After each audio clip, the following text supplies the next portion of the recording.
The morning broke cold, a pale band of light stretching thin across the horizon, reluctant to warm the earth. Samuel Avery stood at the edge of his corral, shoulders bent beneath the weight of a coat older than he was, the wool frayed, the seams patched with mismatched thread. His breath fogged in the chill, rising and vanishing like every promise he had made to himself that he could not keep. Before him, 3 colts shifted nervously, their coats still carrying the softness of youth, their eyes wide with expectation. They had known nothing of the world except his hands, his voice, the sound of his boots approaching with hay or water. They pressed closer to him now, sensing some change that words could not express. The land around him was barren, the prairie stretched thin with dust where once grass had swayed. Drought had gnawed at the soil, and creditors had gnawed at him. Letters marked with seals of authority piled on his table until the ink blurred together, unread but not unseen. Samuel had fought to hold on, but the math of hunger and debt was iron. He could not feed himself, and them too. That was the truth, cruel and simple. He tightened the worn rope around the lead mare, coaxing the colts forward, each reluctant step carving into him like a blade. They followed without question, trusting him as they always had, tails swishing against the morning flies. His boots crunched on the frost-hardened ground, each sound louder than it should have been in the silence. He kept his eyes fixed ahead, because to look back was to admit what he was about to do. The town's outline appeared by mid-morning, low wooden buildings framed against the hills. A few chimneys smoked, and the scent of coal and bacon drifted faintly on the wind. Samuel guided the colts through the street, heads lifting as people paused in their work. Men leaned on posts, women gathered their shawls tighter, children stopped mid-play. Their stares pressed into him, not cruel but not kind either, just curious, judgment tucked into the corners of their mouths. Everyone knew he was poor, but now they would know the cost of it. He led the colts to the abandoned freight office, a structure with boards rotting in its frame, its windows clouded with grime. A single wooden post stood nearby, its surface scarred by years of rope and weather. Samuel looped the lead ropes over it, his fingers trembling, fumbling as though his hands no longer belonged to him. The colts shifted confused, their ears flicking toward him. One nuzzled his sleeve, searching for the comfort of oats that would not come. His throat closed, and for a moment he could not breathe. He forced himself to step back. His boots scraped the dirt, the sound final. The silence that followed was heavier than any words. Behind him, the town whispered, the sound of cloth rustling, boots shifting, but no one spoke aloud. Their silence was judgment enough. Samuel turned, his face hollow, and walked away. He did not hurry, for hurrying would mean he regretted it. He did not look back, because if he did, he might undo everything and return home with the colts, only to starve together. His stride was steady, though his chest felt carved open. From across the street, a young woman paused with a basket of flour in her arms. Clara Whitlow, daughter of Jed, the rancher who owned half the valley, watched him with narrowed eyes. She saw the way the colts tugged at the ropes, the way their legs trembled in the cold. She saw Samuel's shoulders bowed, his hat pulled low, and something in her expression hardened. She shifted her basket, her gaze not leaving the scene even as others turned away. By the time Samuel vanished around the corner, the colts still stood, ears twitching, eyes wide and waiting. Clara lingered, her breath a mist in the air, her thoughts unsettled. She knew abandonment when she saw it, and she knew too that the story was not finished. Nights stretched long for Samuel, each one weighted by the echoes of hooves he no longer heard in his yard. Sleep came in fragments, torn apart by dreams where 3 colts whinnied for him from the freight office, their eyes wide and accusing. He woke with his throat tight, sweat dampening his brow, and the silence of his cabin pressing on him like a judgment. He told himself he had done what necessity demanded, that hunger and debt left no other path. Yet guilt gnawed with every passing hour, leaving him hollow. Clara Whitlow carried her basket past the freight office each day, her errands conveniently routed toward the Colts. At first, she only lingered in passing, her eyes darting to their ribs beginning to show, their coats dulling in the cold. By the third day, she returned with scraps of hay from her father's barn, slipping handfuls through the rails. The Colts pressed against her hands, hungry but gentle, their trust immediate. Clara whispered to them, though no one could hear, promises that she could not fully keep. Her kindness was quiet, hidden, for she knew the town would wag its tongue if they caught her softening towards Samuel Avery's mistakes. The gossip already churned. In the saloon, men muttered that Samuel was too weak to carry his father's name, that leaving the Colts tied was proof enough of his ruin. At the mercantile, women clucked their tongues, saying the Whitlows would be wise to keep Clara clear of such a man. Samuel heard pieces of it as he fetched salt or nails. The words carried like thorns against the wind. He did not argue. He kept his head down, jaw tight, hands balled until his knuckles whitened. Poverty had stripped him bare, but pride would not let him show the wound. At dusk one evening, Clara found him leaning against the post behind the blacksmith shop, his hat tipped low, his eyes shadowed. She hesitated, then stepped forward, her voice firm though her heart raced. "They won't last much longer," she said. "The Colts, they're thinning out." Samuel's head lifted, hazel eyes meeting hers with a flicker of anger, not at her but at himself. "I know what I left," he answered, his voice roughened by wear. "Then why leave it?" Her tone cut sharper than she intended, but she held his gaze. "They trusted you. They still do. Every time I go near, they watch the road, waiting." His chest tightened. He wanted to say he had no choice, that the weight of debt, the hunger gnawing at his gut, the ruin of drought all pressed too heavy. But words tangled in his throat. For a moment, he saw his mother's hands, gentle and strong, guiding his own when he first learned to bottle feed a foal too weak to nurse. He remembered her telling him, "To abandon what needs you is to abandon yourself." The memory stung, raw as an open wound. Clara stepped closer, the lamplight from the blacksmith's window catching the determination in her face. "You can't undo leaving them, but you can stop it from finishing them." Silence stretched. Samuel's jaw worked, but no reply came. He turned away, the brim of his hat shadowing his features. Clara waited, but he said nothing more, only walked into the deepening dusk with the burden of her words heavy on his back. By the time she returned home that night, the Colts were still tied to the freight post, shifting uneasily against the wind. Clara's heart ached as she whispered to them again. She did not know if Samuel would come back, yet she felt the stirrings of something in his silence.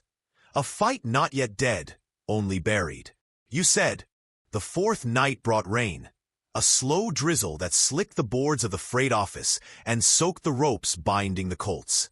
Samuel lay awake, listening to the steady drip against his roof, his mind circling the image of them shivering in the dark. Clara's words lingered like embers in ash. "You can't undo leaving them, but you can stop it from finishing them." Before dawn broke, he saddled his mare and rode toward town, each hoofbeat dragging him deeper into a choice he could no longer ignore. The Colts stood miserable in the mud, heads bowed, coats plastered to their frames. One favored a front leg, its limp pronounced now, the rope having rubbed raw against tender skin. Samuel dismounted slowly, his chest tightening as their eyes lifted to him, recognition sparking through weariness. They stepped toward him, tugging the ropes, as if no betrayal had ever occurred. His hand trembled as he reached for them, the familiar warmth of their muzzles pressing against his palm. Shame carved deep, but alongside it, a fragile thread of relief. Clara appeared from the shadows of the alley, a bundle of hay beneath her arm. Her eyes met his, cautious yet steady. "I didn't think you'd come." He swallowed, the words rough as gravel. "Neither did I." They worked in silence at first, loosening ropes, laying hay in the driest patch they could find, pouring water from Clara's bucket into a shallow trough. The colts ate greedily, their hunger sharp and urgent, but Samuel noticed how they pressed close to Clara, their sides brushing against her skirt as though she had become their anchor in his absence. The sight both pained and steadied him. As they worked, Clara spoke quietly. "My brother left a horse once. Said it wasn't worth the feed. Folks never forgot. Neither did I." She paused, her voice softening. "Sometimes the way back is harder than the leaving." Samuel glanced at her, rain dripping from the brim of his hat. Words caught in his throat. He wanted to explain, to confess the debts, the hunger, the nights staring at empty cupboards. But what came out was simpler. "I didn't want to be that man." Clara gave a faint nod, not of forgiveness, but of understanding. Together, they guided the weakest coal forward, Samuel steadying its weight, Clara whispering encouragement. The task demanded more than their strength. It demanded patience, trust, a silent pact that neither would speak of later. From across the street, Jed Whitlow leaned against the porch rail of the general store, his eyes narrowing as he watched. He had seen Samuel's decline, had shaken his head at the boy who had once been his neighbor's pride. Now he measured the man before him, drenched in rain, hands muddy, face set with quiet determination. Jed's voice carried low when Samuel finally looked his way. "If you mean to stand, you'll need to prove it." Samuel met his gaze, the challenge clear. He gave no answer, only turned back to the colt, his jaw tight, his hands steadying what was frail but not yet lost.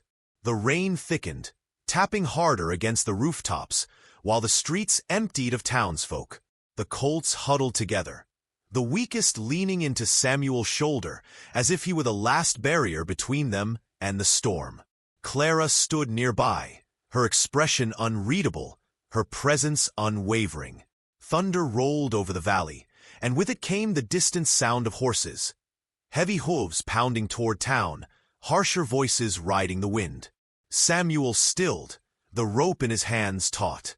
Clara's eyes flicked to his, and in the charged silence, both knew the colts were not yet safe. The storm broke with a fury, rain sweeping sideways, the wind howling down the narrow street like a wounded beast. The creditors rode in, 3 men with slickers pulled tight and hats pressed low, their horses restless beneath the crack of thunder. Samuel stood before the colts, rope in hand, mud streaking his boots, his jaw set against the weight of what he knew was coming. Clara stepped closer, her skirt whipping in the wind, but her eyes did not waver. The men dismounted, boots splashing into the muck. The tallest of them, Cole Harker, sneered as his gaze swept over the colts, then to Samuel. "They're worth something to someone, better in our pockets than starving under yours." His voice cut through the rain, sharp and sure. Samuel's throat burned, but his reply was steady. "They're not for sale." Harker chuckled, glancing back at his companions. "Not yours to decide anymore. Debt makes a man's word light as smoke." He stepped forward, reaching for the lead rope. The colts shied back, ears flat, pressing against Samuel's side. Samuel's grip tightened until his knuckles whitened. Clara's voice cut through the chaos, firm as steel. "You'll take nothing tonight." She looked past them to the figures stepping out from the store shadow. Jed Whitlow emerged, coat buttoned against the storm, his frame broad, his presence enough to still the air around him. His eyes fixed on Harker, cold and unwavering. Jed's voice carried without effort. "You've pushed enough men to ruin Cole. You won't take this one soul." For a heartbeat, no one moved. Rain hammered the boards, thunder rolled like cannon fire, and the colts trembled between them. Samuel's chest rose and fell, his breath shallow but his stance rooted. He was no longer retreating. Harker spat into the mud, his bravado cracking under Jed's steady gaze. "Not worth the fight," he muttered, signaling his men. They mounted again, the storm swallowing the sound of their retreat. Silence fell heavy once they were gone, broken only by the rain easing to a steady drizzle. Samuel stood unmoving, the rope still gripped in his hand, until Clara touched his arm lightly. "It's done," she whispered. "You held." He turned to her, the words slow but certain. "Not just me." His gaze shifted to the Colts, their eyes on him, trusting once more despite what he had done. The shame remained, but now it was bound with resolve. He had abandoned them once. He would not again. Jed stepped closer, his eyes measuring Samuel not with pity, but with recognition. "Land won't forgive easy, nor will people. But stock like these, they'll follow if you give them reason." His hand rested briefly on Samuel's shoulder before he turned back toward the glow of the store.